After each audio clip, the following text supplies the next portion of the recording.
नमस्कार, मेरा नाम ज्ञानेश्वर है और आप देख रहे हैं खबरों के पीछे। रोज रात 9 बजे एक नई कहानी लेकर हम आपके सामने हाजिर होते हैं। बिहार की कई कही अनकही कहानियों में से एक कहानी हम आपके साथ साझा करते हैं। तो देखिए, खबरों के पीछे में अभी श्रृंखला चल रही है किशोर कुणाल आईपीएस की। वे बिहार के अनुभवों को आपके साथ साझा कर रहे हैं। साझा करने को उन्होंने अपनी जिंदगी पर एक किताब लिखी है। किताब प्रकाशित हुई है दमन तक्षकों का, और इस किताब में कई सारी चीजें बहुत ही विस्फोटक हैं। तो देखिए, खबरों के पीछे में किशोर कुणाल की श्रृंखला शुरू हुई थी एपिसोड नंबर 254 से, और आज एपिसोड नंबर है 288, और हम कहानी बयां कर रहे हैं बिहार में चुनावी हिंसा की। देखिए, कल आपको हमने यह बताया था कि चुनाव में बूथ कैसे लूटे जाते थे, सरकार और सत्ता पक्ष के लोग कौन सा तांडव करते थे, सीधे मुख्यमंत्री का दखल होता था। तो आज आगे हम बताएंगे कि चुनाव संपन्न हो जाने के बाद मतगणना में, काउंटिंग में कैसे धांधली की जाती थी। यदि चुनाव में कुछ गड़बड़ी बच गई, अपने पक्ष में नतीजा आता हुआ न दिखा, तो मतगणना को कैसे प्रभावित कर लिया जाता था। किशोर कुणाल संस्मरण करते हैं, याद करते हैं कि जब वे पटना के एसएसपी थे, उन्हें प्रभार सौंपे कुछ दिन ही हुए थे। उन्हें उन दिनों की एक कहानी याद है कि एक डिस्ट्रिक्ट मजिस्ट्रेट को, पटना के डिस्ट्रिक्ट मजिस्ट्रेट को तत्कालीन चीफ मिनिस्टर ने निर्देशित किया, चुनाव संपन्न हो गया था, कि मोकामा विधानसभा क्षेत्र में इसी उम्मीदवार को जीत दिलानी है। चुनाव जिस तरीके से संपन्न हुआ था, कुछ संकट दिख रहा था पराजय का, और अब बारी थी काउंटिंग की। आपको पिछले एपिसोड में हमने बताया था कि किशोर कुणाल को वह कहानी भी याद है कि जब वे मुख्यमंत्री के कक्ष में बैठे थे और मुजफ्फरपुर के साहेबगंज में उपचुनाव हुआ था, तो किस तरीके से मुजफ्फरपुर के डीआईजी ने आकर स्मार्ट सैल्यूट देते हुए मुख्यमंत्री को बताया था कि अभी अभी हम 65 बूथ लूट कर आए हैं, जीत सुनिश्चित है। खैर, तो अब मोकामा की बात है, और इससे आप काउंटिंग में होने वाली धांधली को समझेंगे। तब ईवीएम मशीन नहीं थे, चुनाव मतपत्रों के आधार पर होते थे, बैलेट पेपर पर स्टाम्पिंग होती थी। तो डीएम को कह दिया गया, और अब डीएम ने आगे 12 अनुमंडल के, 12 सब डिवीजन के एसडीओ, जो न्यूली अपॉइंटेड आईएएस थे, उन्हें कहा कि देखिए, मुख्यमंत्री का निर्देश है, इसी उम्मीदवार को चुनाव जीतना है। अब मतगणना में कौन सी बंदोबस्त की जाएगी, इसे देख लीजिए। किशोर कुणाल को याद है कि जब मुख्यमंत्री ने निर्देश कर दिया, तो इसके बाद 12 अनुमंडल के मोकामा विधानसभा क्षेत्र के मतपत्रों की गिनती 3 दिनों तक चलती रही। तमाशा ही होता रहा। मोकामा 12 सब डिवीजन में ही है, और तब तक मतपत्रों की गिनती का काम समाप्त नहीं किया गया जब तक निर्देशित उम्मीदवार की जीत सुनिश्चित नहीं हो गई। तो यह जीत कैसे सुनिश्चित हुई, हारे हुए उम्मीदवार को जीत दिलाने का रास्ता कैसे निकाला गया। तो किशोर कुणाल कहते हैं, मुझे भी पता है कि उन दिनों में ऐसे ही किस्से आया करते थे कि जब दूसरे उम्मीदवार की जीत तय दिख रही थी, विपक्षी उम्मीदवार की, तो रिकाउंटिंग होती थी। और इस रिकाउंटिंग में जो विरोधी पक्ष का मतदान होता था, मतपत्र होता था, उसे किसी न किसी बहाने रद्द किया जाता था। रद्द किए जाने वाले मतपत्रों की संख्या बढ़ती ही जाती थी, और तब तक बढ़ती थी जब तक वांछित उम्मीदवार की जीत सुनिश्चित न हो जाए, जो सत्ता पक्ष का होता था। तो मतपत्र किस आधार पर रद्द किए जाते थे, इसकी वानगी भी समझिए। किशोर कुणाल भी बताते हैं, मैं भी जानता हूं कि जब मतपत्रों की छटाई होती थी, तब बूथों के लिहाज से छटाई होती थी, तो विरोधी पक्ष के पक्ष में जो मतदान हुआ था, जो मतपत्र थे, उनमें बहुत सारे बैलेट पेपर्स को रद्द कर दिया जाता था, और इसके पीछे तर्क ये दिए जाते थे कि सही स्थान पर मुहर नहीं लगी हुई है। मुहर कहां लगी है ठीक से दिखाई नहीं पड़ रही है, ऐसे बहाने गढ़े जाते थे। और फिर जब ये रद्द किए हुए मतपत्र रद्दी की टोकरी में चले गए तो उन्हें फिर देखने वाला कोई नहीं होता था। बात सिर्फ इतनी नहीं होती थी, मतगणना केंद्र पर विरोधी पक्ष मतलब विरोधी उम्मीदवार की आवाज को दबाने और कुचलने के लिए अन्य इंतजामात भी किए जाते थे।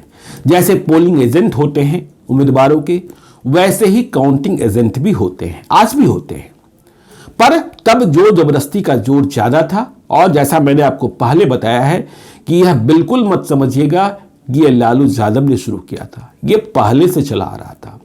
तो जो काउंटिंग एजेंट होते थे विरोधी दलों के, उन्हें एक तो समय पर मतगणना केंद्रों पर एंट्री नहीं मिलती थी, और यदि एंट्री मिल भी गई तो वह जो विरोध दर्ज कराता था उसकी आवाज नक्कर खाने में तूती की आवाज साबित होती थी, तो उसे कोई सुनने वाला होता नहीं था। इस तरीके से काउंटिंग सेंटर्स पर और भी तौर तरीके थे, किशोर कुणाल बता रहे हैं अपनी पुस्तक में।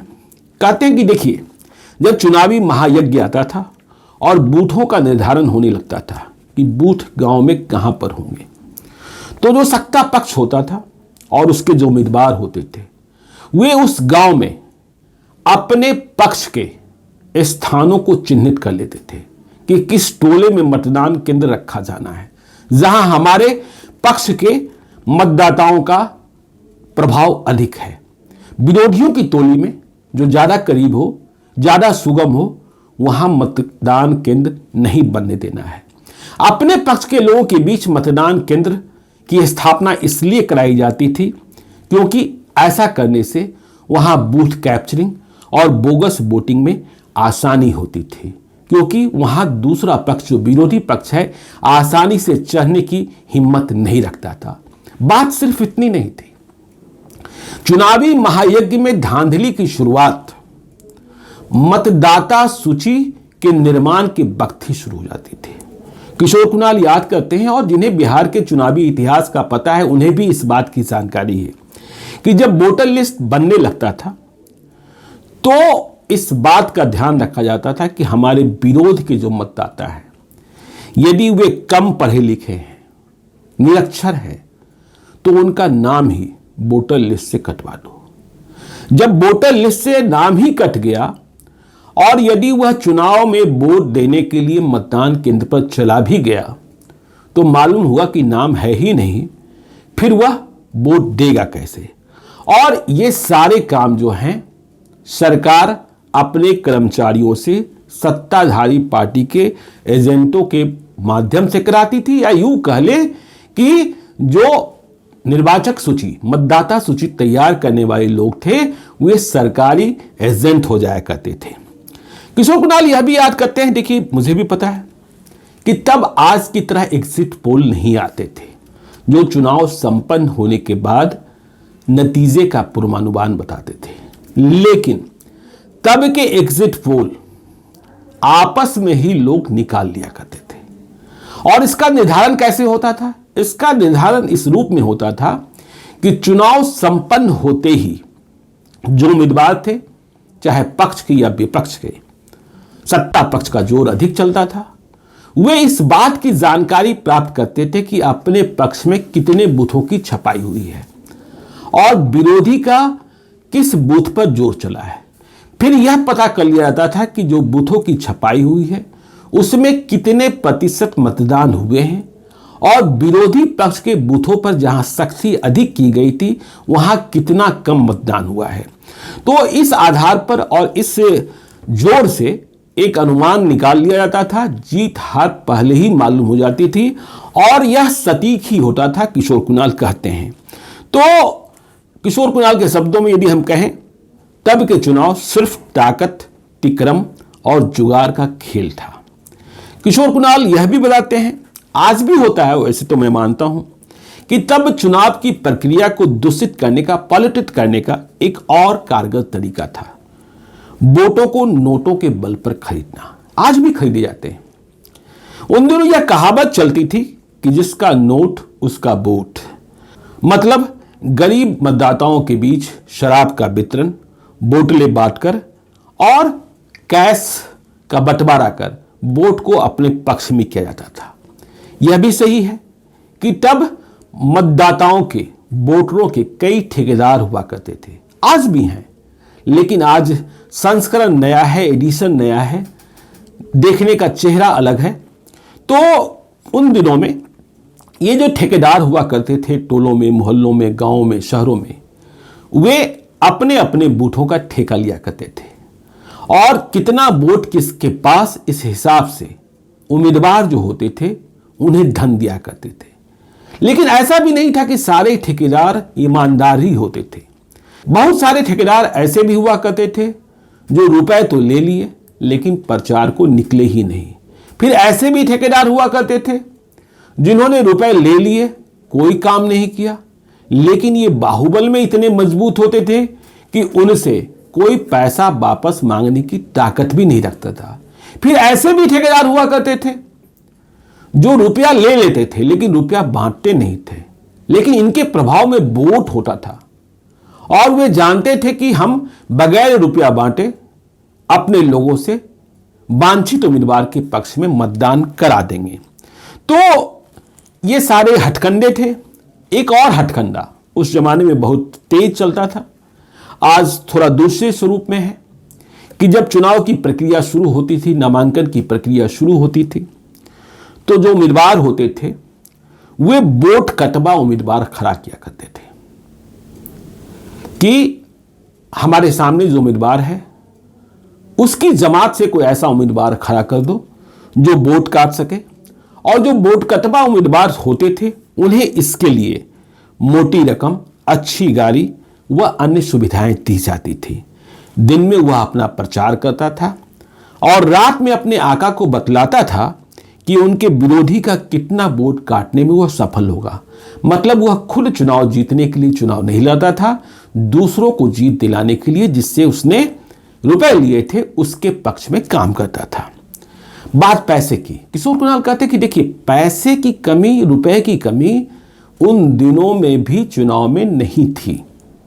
जो पॉलिटिकल पार्टियां थी, बड़ी पार्टियां थी, उनके उम्मीदवार जो होते थे उन्हें तो सेंट्रल फंड से ही, पार्टी फंड से ही प्रचुर धन मिल जाता था और इसके बूते वे चुनाव को महंगा बनाते थे। फिर उनके साथ जो काला बाजारी करने वाले लोग थे या अपराधियों की जमात थी, वह महत्वपूर्ण भूमिका निभाते थे, क्योंकि उन्हें पता था कि यदि ये जीत जाएंगे तो मेरी कालाबाजारी के धंधे में या अपराध करने पर ये हमारे सुरक्षा कवच बने रहेंगे। तो ये तौर तरीके थे। और किशोर कुणाल ने यह भी महसूस किया कि देखिए, जब ये सब चलने लगा तो फिर राजनीति का अपराधीकरण कैसे हुआ। चुनाव जैसे जैसे आगे बढ़ते गए, नए नए संस्करण आते गए चुनावों के, तो बाहुबलियों ने, अपराधियों ने यह समझा कि मेरी ताकत के बूते ये नेताजी चुनाव जीतते हैं और विधानसभा सांसद तक पहुंचते हैं। यदि हम अपनी ताकत हटा लें तो इनके पक्ष में बूथ कैप्चर करने वाला या मतदाताओं को डराने धमकाने वाला कोई नहीं रहेगा। तो फिर इन बाहुबलियों को, जो बेसुध अपराधी थे, उन्हें लगा कि जब ये दूसरे को चुनाव जिता सकते हैं तो हम क्यों ना खुद चुनाव जीत जाएं। पैसे तो मेरे पास हैं ही, ताकत है ही, खौफ का नाम मैं हूं ही। तो इनके भीतर ललक जगी। किशोर कुणाल को याद है कि उनके द्वारा जब वे बिहार में एसपी रहे, उन्होंने कई अपराधियों की ठुकाई पिटाई की थी, लानत मलानत की थी। ऐसे 3 लोग जिसे उन्होंने अपने कार्यकाल के दौरान पीटा था, हवालात में बंद किया था, जेल तक पहुंचाया था, वे बाद के दिनों में विधायक बन गए, मंत्री बने और फिर यह सिलसिला जो चला वह कभी बंद ही नहीं हुआ। अपराधियों का प्रवेश बढ़ते ही चला गया। बिहार में राजनीति का अपराधीकरण होता गया, तेजी से होता गया। इसे रोकने की कोई सार्थक कोशिश कभी की नहीं की गई। बूथों पर जो हंगामा और बूथों पर जो तांडव, चुनावी हिंसा, तो ये सारे दृश्य ऐसे थे जो किशोर कुणाल की ज़हन में थे। और किशोर कुणाल को ये लगता था कि ये जो चुनावी महायज्ञ है, इसे शुद्ध करने के लिए कुछ ना कुछ किसी ना किसी को तो करना होगा। लेकिन मौका कब मिलता? मौके के इंतजार में थे। पैरामिलिट्री फोर्स की तैनाती जो की जा रही थी वह दिखावे की थी।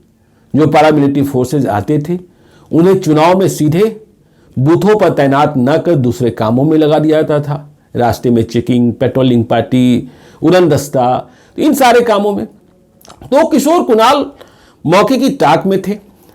और फिर इसी बीच टीएन शेषन मुख्य चुनाव आयुक्त बने, जिनके बारे में कहा जाता था कि वे सुबह नेताओं का नाश्ता करते हैं। मतलब जब नाश्ता करते हैं तो किसी न किसी नेता को खा जाते हैं। और टीएन शेषन इस तरीके से गरज रहे थे जिससे लगता था कि चुनाव अब शुद्ध होगा, चुनाव हिंसा मुक्त होगा और चुनाव स्वच्छ होगा, मतदाताओं को मतदान करने का अधिकार मिलेगा। और ये सब माहौल बनते बनते 1995 का चुनाव सामने आ गया था। यह चुनाव टीएन शेषन के नेतृत्व में होना था। किशोर कुणाल भी पटना में सीआईएसएफ के आईजी के रूप में तैनात थे और उन्हें नोडल अफसर बनाया गया था। किशोर कुणाल अपनी भूमिका का निर्वहन करना चाहते थे। ऊपर से टीएन शेषन भी स्वच्छंद चुनाव के पक्ष में थे, मतलब भयमुक्त चुनाव के पक्ष में थे। लेकिन किशोर कुणाल जैसा करना चाहते थे, क्या वो ऐसा हो पाया? टीएन शेषन ने जो बात कही और जिस तरीके से चुनाव को लंबा खींचा गया, ऐसा लग रहा था कि लालू यादव और टीएन शेषन में आमने सामने की लड़ाई है। बावजूद इसके आपको याद होगा कि 1995 का चुनाव अकेला ऐसा चुनाव है जिसमें लालू यादव को पूर्ण बहुमत मिला था, उनकी पार्टी को। 1990 में भी लालू यादव भारतीय जनता पार्टी की मदद से सरकार में आए थे पहली बार। 2000 में कांग्रेस पार्टी की मदद लेनी पड़ी थी, निर्दलीय विधायकों की मदद लेनी पड़ी थी। 2005 में तो सत्ता से बेदखल ही हो गए। लेकिन 1995 में टीएन शेषन के रहते हुए किशोर कुणाल भी प्रयास में लगे थे। ऐसा क्या हुआ कि व्यवस्था तो सब कुछ थी, फिर भी चुनाव रक्तरंजित हुआ, सैकड़ों हत्याएं हुई। इन सारी कहानियों को हम आपको बताएंगे अगले एपिसोड में। आप बने रहिएगा खबरों के पीछे के साथ। खबरों के पीछे में किशोर कुणाल श्रृंखला और दिलचस्प होगी। आपको दिखाई पड़ेगा कि आखिर किस तरीके से किशोर कुणाल और लालू यादव के बीच तकरार की वह लंबी रेखा खिंच गई जो बहुत ही खतरनाक थी। तो चलते चलते यदि अब तक आपने हमारे YouTube चैनल खबरों के पीछे को सब्सक्राइब नहीं किया है तो जरूर कर दीजिएगा। और यदि इस वीडियो को आप फेसबुक पेज के माध्यम से देख रहे हैं तो पेज को लाइक कीजिएगा। एक और अनुरोध कि यदि आप मुझसे कोई कहानी सुनना चाहते हैं, मुझे कोई कहानी बताना चाहते हैं, कोई भूल सुधार चाहते हैं या सीधे तौर पर संपर्क करना चाहते हैं तो आप हमें gyaneswarlive@gmail.com पर मेल कर सकते हैं। आप अपना नंबर भी लिखकर भेजिए, जरूरत होने पर हम आपसे संपर्क करेंगे। आपकी पहचान को हम तब तक गोपनीय रखते हैं जब तक आपसे अनुमति न प्राप्त कर लें। एक बात का ख्याल रखिएगा, यदि कोई विशेष कहानी मुझे सुनाने को बताने को कह रहे हैं तो उस कहानी मतलब वारदात की तारीख, साल और स्थान का पता है तो आप हमें जरूर बताएं। मुझे अपनी डायरी के पन्नों में उसे तलाशने में मदद मिलेगी। रिसर्च टीम को भी कहेंगे। कहानी में पूरी जानकारी होगी तो आपको जरूर सुनाएंगे। तो आज के लिए इतना ही। किशोर कुणाल की श्रृंखला में अगली कहानी के साथ हम हाजिर होंगे कल रात ठीक 9 बजे। बहुत बहुत धन्यवाद।